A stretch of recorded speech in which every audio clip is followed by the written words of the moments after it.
All right, ladies and gentlemen, so we're going to take a look at 5.04 here. Why do countries trade? And in this activity, you're going to be collecting data from this chart here, where we look at different countries, country for the United States, developing country A, developing country B, developed country C, and developed country D, and we compared those with the items that they can produce for corn, citrus, apparel, and computer software. We're going to use this data collected up here and answer A, B, and C.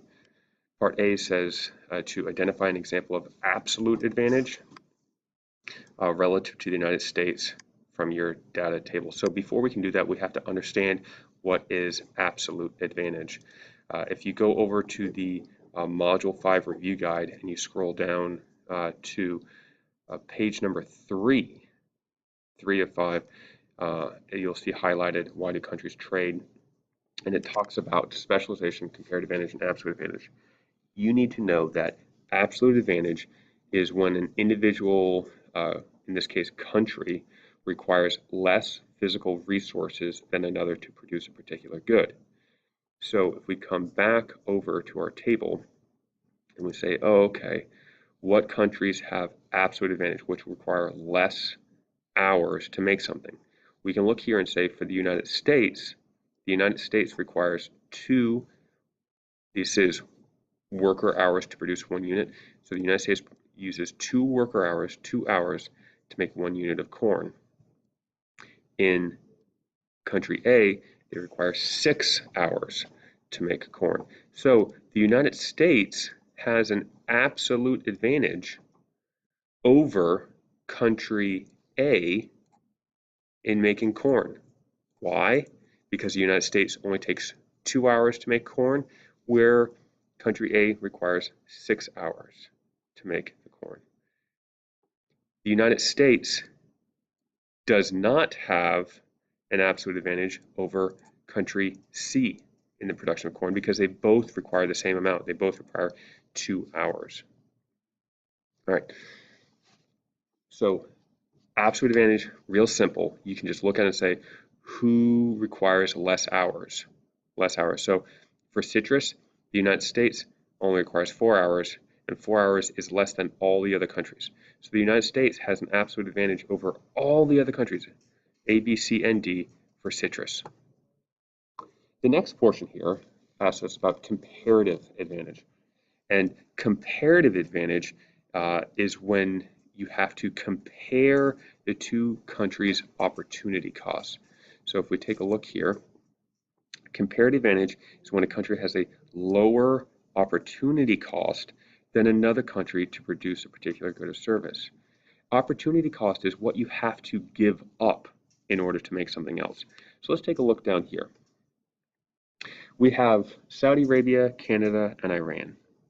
We have the worker hours needed to produce natural gas and worker hours to produce oil.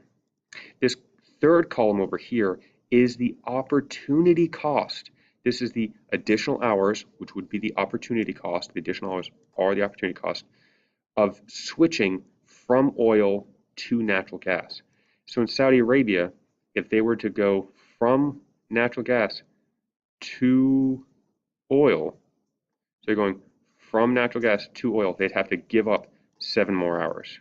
In Canada, to go from natural gas to oil, they'd have to give up 9 more hours. And then in Iran, to go from natural gas to oil, they'd have to give up 6 more hours. Iran has the lowest opportunity cost in this chart, the lowest opportunity cost of producing the oil in comparison to natural gas. So in this case, Iran should produce that oil. Iran should produce the oil because they have the lowest opportunity cost in the production of that item. Whatever country has a lower opportunity cost of producing that thing, they have a comparative advantage. And whatever you have a comparative advantage in, that's what you should specialize in producing. You should focus on producing that and then trade for the other items. So in this group right here, Iran has a lower opportunity cost in the production of oil, so Iran should make the oil, and let Saudi Arabia and Canada then focus on the production of natural gas, and the two countries will trade. Over here, you can collect this data and make your own opportunity cost chart. What would that look like? Well, we can take a look here. So I've gone ahead and written this out for you. We have the data for the US, A, B, C, and D, corn, citrus, apparel, and computer software. And we're saying, well, what's the opportunity cost of going from corn to citrus? Well, in the United States, you go from using 2 hours to now 4 hours. So they have to add 2 more hours of work. The opportunity cost of going from corn to citrus, the US would have to add 2 more hours of work. In country A, to go from corn to citrus, you'd have to add 4 more hours of work. In country B, 2 more hours of work. Country C, 4. Country D, you have to add 4 more hours of work. So who has the lowest opportunity costs here to produce citrus? The United States and country B. So in this case, the United States and country B should focus on producing citrus. They have the comparative advantage in the production of citrus in comparison to corn, and let countries A, C, and D produce the corn, and the United States and country B make the citrus. Let's try a different one here. How about going from citrus to apparel? To go from citrus to apparel, you're actually seeing a reduction of 2 hours. Over here, reduction of 6, reduction of 4, 4, and 6. So the lowest numbers here are for countries D and country A. In this case, you're seeing that who should make the apparel and who should focus on making the citrus? Well, you should allow countries A and D to focus on the apparel. You continue to go on and say, well, how about apparel to computers? To go from apparel to computers, the United States would have to add 2 more hours. In country A, to go from apparel to computers, you'd have to add 8 more hours, and so on and so on and so on. In this case, it allows us to tell who should focus on the production of computers, US, country B, country D, and who should focus on the apparel. You should allow the other nations over here, like country A, country C, to focus more on that. So for part B, you don't need to do, all of these out here. I've gone ahead and completed them for you if you want to take a look. But what they're asking you specifically when they're talking about comparative advantage, when that nation has a lower opportunity cost, you're going to look at 2 countries, just 2, and 2 items. So you isolate it and say, okay, we're going to look at just the United States and just country A, and we'll look at just corn to citrus. So you're not looking at all this data. You're just going to compare, as the assignment actually states, identify an example of comparative advantage relative to the United States from your data table. Be sure to identify which country has the comparative advantage. It's the US or the other country. So you're not looking at the US compared to all of them.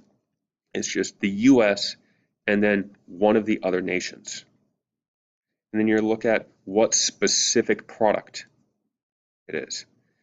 The data that's going to support your claim, the data that you'll use is saying, oh, okay, well, the US only has to use 2 hours to make the corn, and country A has to use 6. So because they have less worker hours needed, the US has that absolute advantage. And then the data that you'll use for opportunity cost of moving from corn to citrus, you can say, oh, well, to go from corn to citrus, they'd have to add 2 more hours, but in country A, they'd have to add 4 more hours. So clearly, the United States has a lower opportunity cost in the production of that citrus. So go ahead and take a look here at the data. You look at all those different opportunity costs. You start to figure out, okay, which countries should specialize in which products here, and that'll tell you why countries trade. Even though we have situations where we have developing nations, which are typically the poorer nations, and developed nations, which are typically the more wealthy or richer nations, it's still important for us to trade with both developing and developed because sometimes they're better at producing certain items. You know, the US might be pretty good at making citrus and computer software, but we still would like to have things like apparel or, you know, corn or other things like that. So we're going to trade for those other items. The third part of the question is asking, explain why most trade occurs because of this comparative advantage, not because of absolute advantage. Just because a country is really good at making things doesn't mean it should produce all of it. So the US has an absolute advantage over country A in the production of corn and the production of citrus and the production of apparel and computer software. But we should still trade with them. We should make the citrus and they should make the apparel. You know, between the two countries, you know, we should make the computer parts. You know, we're better at it than they are. All right, that's it. I hope it helps. Have a great one, guys.